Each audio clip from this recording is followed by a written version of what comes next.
Good evening అందరికీ, రాజమండ్రి నగరవాసులందరికీ శుభ సాయంత్రం. ఇవాళ ఈ సభ కోసం మిమ్మల్ని అందరినీ ఇలా కలుసుకోవడం చాలా సంతోషంగా ఉంది. వేదిక ముందు ఉన్నటువంటి రాజకీయ ప్రముఖులందరికీ, సినిమా ప్రముఖులందరికీ కూడా శుభ సాయంత్రం.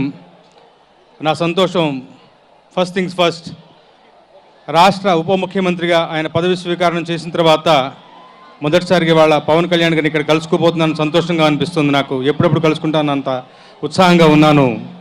ఇక గేమ్ చేంజర్ సినిమా విషయానికి వస్తే, శంకర్ గారు అని చెప్పగానే మనకి గుర్తొచ్చేమాట గ్రాండియర్. అలాంటి ఒక గ్రాండియర్కి దిల్ రాజు గారు లాంటి ఒక భారీ నిర్మాత తోడైతే, రామ్ చరణ్ గారు లాంటి ఒక ఆర్టిస్ట్ తోడైతే ఆ రిజల్ట్ ఎలా ఉండబోతుందో దానికి నిదర్శనంగా చెప్పుకోవచ్చు ఈ గేమ్ చేంజర్ సినిమాని.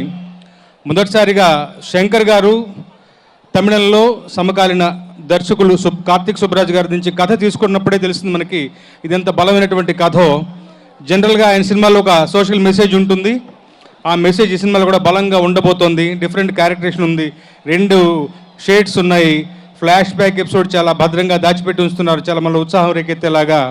డెఫినెట్గా ఈ 10వ తారీఖున రాబోయేటువంటి సినిమా మంచి విజయాన్ని నమోదు చేసుకుంటుంది, సూపర్ డూపర్ హిట్గా నిలుస్తుంది. RRRతోనే మనం రామ్ చరణ్ తేజ్ గారి నట విశ్వరూపాన్ని చూసాం. దానికి మించిందిలో పర్ఫార్మెన్స్ ఉండబోతుందని బలంగా నమ్ముతున్నాను.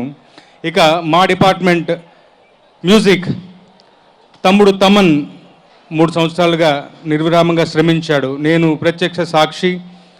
అంటే ఈ 3 సంవత్సరాల కాలంలో సంగీతం యొక్క పోకడలు మారుతూ ఉంటాయి, ఇన్స్ట్రుమెంటేషన్ మారుతూ ఉంటుంది. ఎప్పటికప్పుడు చెక్ చేసుకుంటూ పదే పదే పాటల్ని, శంకర్ గారికి పక్కన AR రెహమాన్ గారు లేని లోటు నిన్న శంకర్ గారే చెప్పారు. అలాంటి ఒక పద్ధతిలో ప్రతి ఒక్క పాటని తీర్చిదిద్ది ఎప్పటికప్పుడు సౌండ్ చెక్ చేసుకుంటూ అప్ టు డేట్గా ఉంటూ అందమైన 6 పాటలు తీర్చిదిద్దారు. మేము తలా 2 పాటలు రాసాము. మా మిత్రులతోటి కార్డ్ షేర్ చేసుకోవడం చాలా సంతోషంగా అనిపిస్తుంది.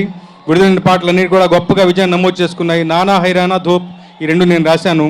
మీ అందరితో పాటు ఈ 10వ తారీఖున సంక్రాంతి పండుగ సెలబ్రేట్ చేసుకోవడానికి నేను ఎదురు చూస్తున్నాను. జై హింద్.